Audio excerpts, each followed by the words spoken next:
Bismillahirrahmanirrahim. Assalamualaikum warahmatullahi wabarakatuh. Alhamdulillahirabbil alamin. Walladzi arsala rasulahu bil huda wa dinil haqq liyudhhirahu 'alad dini kullih. Wa kafaa billahi shahida wa asyhadu an la ilaha illallah wahdahu la syarikalah wa asyhadu anna Muhammadan abduhu wa rasuluh. Allahumma shalli ala Muhammad wa ala alihi wa ashabihi wa man tabi'ahum bi ihsanin ila yaumiddin. Ya ayyuhalladzina amanu taqullaha haqqa tuqatih wa la tamutunna illa wa antum muslimun. Wa ba'd, fa inna asdaqal hadisi kitabullah wa khairal hadyi hadi Muhammadin sallallahu alaihi wasallam. Syarrul umuri muhdatsatuha fa inna kulla muhdatsatin bid'ah wa kulla bid'atin dhalalah wa kulla dhalalatin finnar. Ayul ikhwah akramana Allah Subhanahu wa taala, insyaallah kita masuk hadis ke-18 tentang al-bir was-silah dari matan kitab Al-Jami' bagian akhir di Bulughul Maram oleh Ibnu Hajar Al-Asqalani rahimahullahu taala. Tema khusus membahas tentang hukuman orang yang memutus rahim, yang memutus silaturahim. An Jubair ibni Mut'im radhiyallahu anhu qala Rasulullah sallallahu alaihi wasallam, la yadkhulul jannata, tidak masuk surga, qati'un, orang yang memutus, yakni yang dimaksud qati'a rahimin, memutus rahim, muttafaq alaih, disepakati atasnya oleh Imam Bukhari, oleh Imam Muslim. Semoga Allah Ta'ala merahmati pada keduanya. Pelajaran yang bisa kita ambil dari hadis di atas, pertama, apa makna rahim? Secara bahasa, rahim adalah sebuah tempat yang ada di perut perempuan untuk tumbuh berkembangnya janin. Itu makna bahasa, sebuah tempat yang ada di perut seorang ibu untuk tumbuh berkembangnya janin. Itu makna bahasa. Makna istilah, rahim adalah mata rantai nasab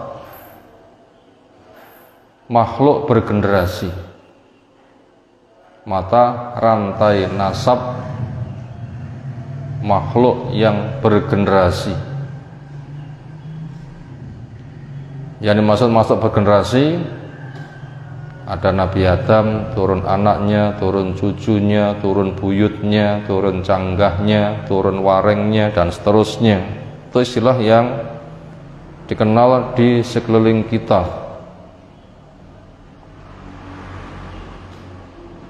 Lalu pelajaran nomor 2, makna silah, silaturahim, silah, arti bahasa menyambung. Silaturahim nyambung rahim. Silah itu maknanya apa? Secara istilah, yaitu mengenal, menyambung antar mereka, mengenal, menyambung antar mereka agar bisa ta'awun di dalam kebaikan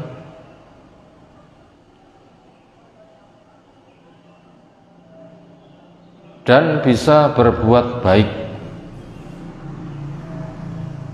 Itu makna istilah mengenal dan menyambung antar mereka agar bisa ta'awun, saling tolong di dalam kebaikan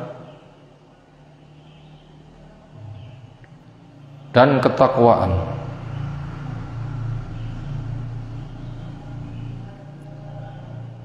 Mengenal, menyambung mata rantai, ada orang tua, ada anak, ada cucu, ada buyut, dan seterusnya. Ketika saling kenal, saling sambung, sehingga mereka nanti bisa ta'awun ala birri wa taqwa, saling tolong di dalam kebaikan dan ketakwaan. Itu tadi makna silah. Berikutnya arti memutus, yaitu tidak mengenal dan tidak menyambung dan tidak berbuat baik antar mereka karena hasad, karena sombong, atau yang semisal. Arti memutus adalah tidak mengenal, tidak menyambung, tidak berbuat baik antar mereka yang bermata rantai tadi. Kenapa tidak mengenal? Kenapa tidak menyambung? Kenapa tidak berbuat baik di antara mereka? Karena mungkin hasad, mungkin sombong, mungkin gengsi, ingin jadi orang yang hebat, ada pesaingnya, rival, musuh, akhirnya gak kenal-kenalan. Atau dia merasa hebat, yang lainnya gitu rendah, malu.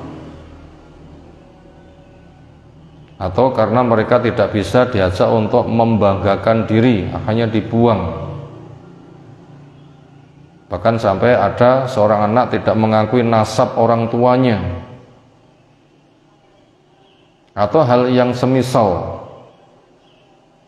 Itu tadi tentang makna memutus. Berikutnya pelajaran yang nomor 4. Bagaimana nilai hukuman kepada orang yang memutus rahim? Jawabnya, dia termasuk dosa besar, yaitu tidak masuk surga bersama as-sabiqunal awwalun, walau dosa mereka tidak sampai membawa kepada murtad. Itu ancaman hukuman kepada orang yang memutus rahim, yaitu dikategorikan termasuk dosa besar karena dijelaskan ancamannya. Ada bahasa tidak masuk surga, ini menunjukkan jenis dosa besar. Ancamannya seperti itu, tidak masuk surga. Apa makna tidak masuk surga? Yaitu tidak bisa bersama rombongan as-sabiqunul awwalun, nggak bisa bersama rombongan kelompok pertama. Kenapa? Ya, kelompok pertama itu mulus, sementara orang tadi punya cacat. Yang mulus bersama yang mulus, yang cacat ya bersama yang cacat. Yang cacat pengen bareng-bareng kepada yang mulus, tidak bisa, karena grupnya berbeda-beda. Walaupun cacatnya tidak menyebabkan orang itu murtad. Lalu bagaimana hubungan rahim beda agama? Jawabnya boleh-boleh saja. Kasus yang bisa kita lihat pada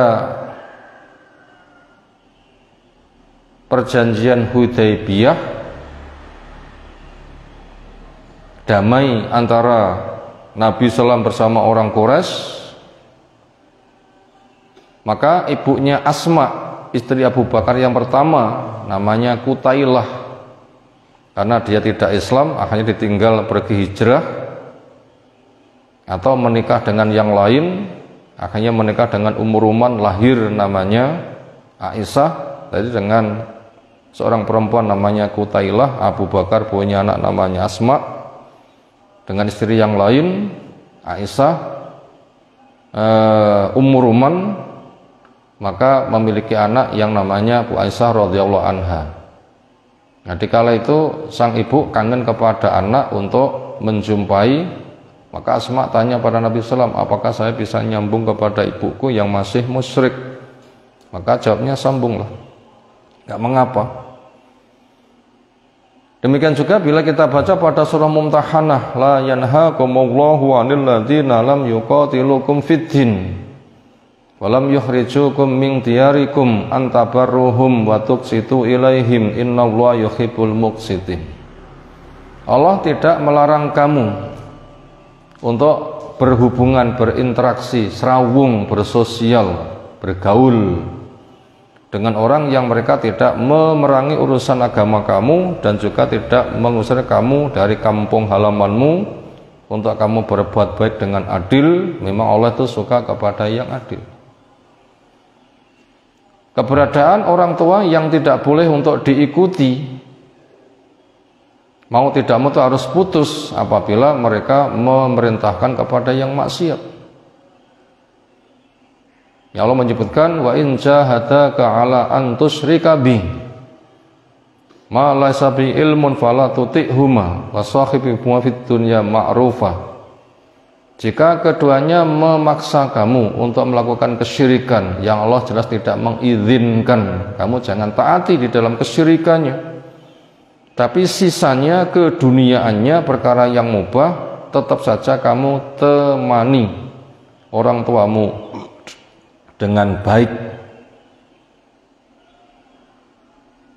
Itu tadi tentang pentingnya silaturahim.